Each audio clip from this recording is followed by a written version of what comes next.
Hello বন্ধুরা, কেমন আছেন সবাই? আশা করি সবাই ভালো আছেন। তো বন্ধুরা, এই গরমের দিনে আমি একটি মন জুড়ানো রেসিপি নিয়ে চলে আসলাম। ওটা হচ্ছে সুজি দিয়ে আমড়ার অম্বল। তো বন্ধুরা দেখেন, আমি এখানে বেশ কয়েকটা আমরা নিয়ে নিলাম। আর এখানে নিয়ে নিলাম 1 কাপ সুজি। আর এখানে নিয়ে নিলাম নারকেল। তো বন্ধুরা দেখুন, আমরা কিন্তু আমড়াগুলোকে খুব সুন্দর করে ছোটো ছোটো করে পিস করে কেটে নিলাম। আবার আপনারা চাইলে গোটাও দিতে পারেন। গোটা নিলে একটু সিদ্ধটা কম হবে, ওই জন্য আমি এভাবে পিস পিস করে ছোটো ছোটো করে কেটে নিলাম। বন্ধুরা দেখুন, প্রথমে আমি সুজিগুলোকে একটু হালকা করে ভেজে নেব। এই সুজিগুলোকে আমি বেশি ভাজবো না, কারণ বেশি ভাজা হয়ে গেলে এটা কিন্তু খাওয়া যাবে না। আমি একদম হালকা পরিসরে এটা ভেজে নেব। তো বন্ধুরা দেখুন, আমি কিন্তু সুজিগুলোকে একদম হালকা করে ভেজে নিলাম। মতো তাই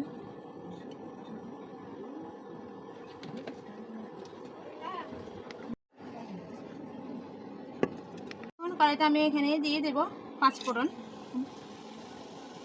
বন্ধুরা 5 ফোড়নের সাথে সাথে দিয়ে দেবো এখানে 2-3টে ছেঁড়া তেজপাতা। দেখুন 5 ফোড়ন আর তেজপাতাটা খুব সুন্দর করে কালার হয়ে আসলো। এখন আমি এখানে দিয়ে দেবো কেটে রাখা আমড়াগুলিকে আমি কিন্তু তেলের মধ্যে দিয়ে ভালোভাবে একটু কষিয়ে নেবো। কথাটা দেখবেন আমরা সবুজ রঙটি একটু চেঞ্জ হয়ে আসি। তো বন্ধুরা দেখুন, আমরা সমস্ত রঙটা কিন্তু আপনারা নিজেরা দেখতে পাচ্ছেন খুব সুন্দর করে চেঞ্জ হয়ে আসলো।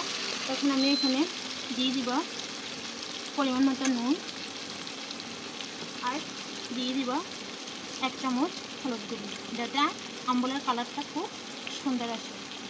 এখানে বন্ধুরা দেখুন, আমি কিন্তু নুন হলুদ দিয়ে খুব ভালোভাবে আমড়াটাকে আর একবার কষিয়ে নিলাম। এখন দেখুন আমড়াটা কিন্তু প্রায় সেদ্ধ হয়ে আসলো। এখন আমি এখানে দিয়ে দিব ভেজে রাখা সুজিগুলো নিলাম। এখন আমি দিয়ে দিব নারকেলগুলো দিয়ে আরেকটু ভালোভাবে নেড়ে নেব। এখন আমি এখানে দিয়ে দিব পরিমাণ মতো চিনি। তা আপনারা চাইলে আখের গুড় দিয়েও করতে পারেন, যে যেটা দিয়ে খেতে ভালোবাসেন আর কি। চিনিটা পরিমাণ মতো আপনারা দিবেন, যে যেরকম মিষ্টি খায়। তো বন্ধুরা দেখুন, আমি চিনি দিয়েও কিন্তু এটাকে আমি খুব ভালোভাবে চুলার আঁচ কমিয়ে ভালোভাবে একটু নেড়ে চেড়ে দিব পরিমাণ মতো জল। তো বন্ধুরা দেখুন, আমি এখানে পরিমাণ মতো জল দিয়ে দিলাম। এখন এটাকে আমি 10 মিনিট মতো করে একটু ঢাকনা দিয়ে দেব। তো বন্ধুরা দেখুন, আমার কিন্তু খুব সুন্দর করে হয়ে গেল আজকের গরমে মন জুড়ানো একটা রেসিপি সুজি দিয়ে আমড়ার অম্বল। এটা কিন্তু খুবই সহজ পদ্ধতি। তো বন্ধুরা আপনারা একবার বাড়িতে ট্রাই করে দেখবেন, দেখলে বুঝবেন, আর খেতেও কিন্তু খুব মজা। তো বন্ধুরা আজকের আমার এই রেসিপিটি ভালো লেগে থাকলে আপনারা কিন্তু সবাই লাইক কমেন্ট শেয়ার করে পাশে থাকবেন। ধন্যবাদ বন্ধুরা।